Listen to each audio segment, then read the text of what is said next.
வணக்கம் மக்களே. போன சனிக்கிழமை 27ஆம் தேதி பாத்தீங்கன்னா விஜய் அவரோட பிரச்சாரத்தை கரூர்ல நடத்திருப்பாரு.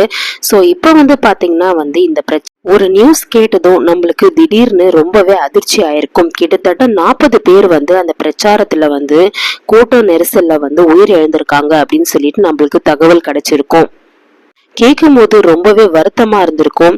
இதுல யார் மேல தப்பு இருக்கு அப்படின்னு சொல்லிட்டு மக்கள் மத்தியில தனித்தனியா பேசிட்டு இருப்பாங்க.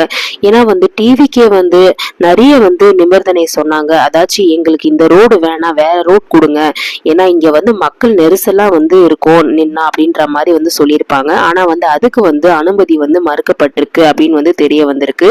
டிஎம்கே எங்களுக்கு அதுக்கு அனுமதி கவர்மெண்ட் கொடுக்கல, போலீஸ் சரியா பாதுகாப்பு கொடுக்கல அப்படின்ற மாதிரி நிறைய கேள்வி சொல்லியிருப்பாங்க. அது மட்டும் இல்ல, இறந்தது பாத்தீங்கன்னா 40 பேர்லாம் கிடையாது, 10 பேரோ 5 பேரோ தான் அப்படின்ற மாதிரிலாம் நியூஸ் வந்திருக்கும். இப்ப ரீசெண்டா செந்தில் பாலாஜி மேல ஒரு புகார் நிறைய மக்கள் மத்தியில சொல்றாங்க. என்னன்னா செந்தில் பாலாஜி தான் இதுக்கு முழுக்க முழுக்க காரணம். இந்த சம்பவம் நடக்கிறதுக்கு முன்னாடியே செந்தில் பாலாஜி ஹாஸ்பிட்டலுக்கு வந்துட்டாரு. அப்போ இந்த சம்பவத்தை நடத்துறது அவராதான் இருக்குமோ அப்படின்னு சந்தேகம் வந்திருக்கு. பாதுகாப்பு சரியா போலீஸ் கொடுக்கல அப்படின்னு மக்கள் மத்தியில அங்க கரூர்ல சொல்லியிருக்காங்க. அதுக்கப்புறம் பாத்தீங்கன்னா அந்த ரோட்லயே இருக்கிற நிறைய ஜனங்க கிட்ட மீடியாக்காரங்க போய் கேட்கும் போது விஜயோட ரசிகர்கள் ரொம்ப வெறித்தனமா இருந்தாங்க. அதனாலதான் இந்த மாதிரி ஒரு இழப்பு நேர்ந்திருக்கும் அப்படின்ற மாதிரி சொல்றாங்க.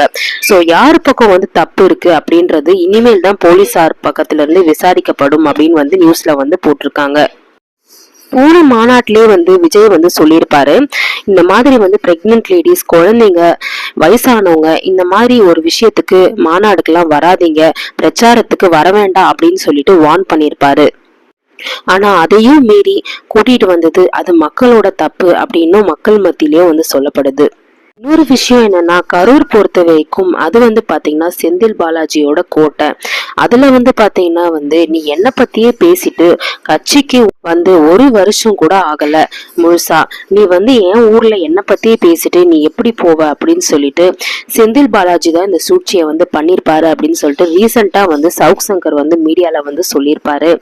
விஷயம் நடக்கும் போது பாத்தீங்கன்னா விஜய எல்லாருமே திட்டுவாங்க அப்படின்னு சொல்லிட்டு நினைச்சோம். ஆனா எந்த தலைவர்களும் விஜய ஒரு குறை கூட சொல்லல.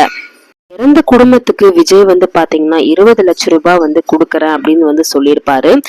காயமடைஞ்ச குடும்பத்திற்கு பாத்தீங்கன்னா 2 லட்சம் ரூபாய் கொடுக்கறேன் அப்படின்னு சொல்லியிருப்பாரு. ஸ்டாலின் பக்கத்துல இருந்து பாத்தீங்கன்னா இறந்த குடும்பத்துக்கு 10 லட்சம் ரூபாய் கொடுக்கறேன் அப்படின்னு சொல்லியிருப்பாரு. காயமடைந்த குடும்பத்திற்கு பாத்தீங்கன்னா 1 லட்சம் ரூபாய் வழங்க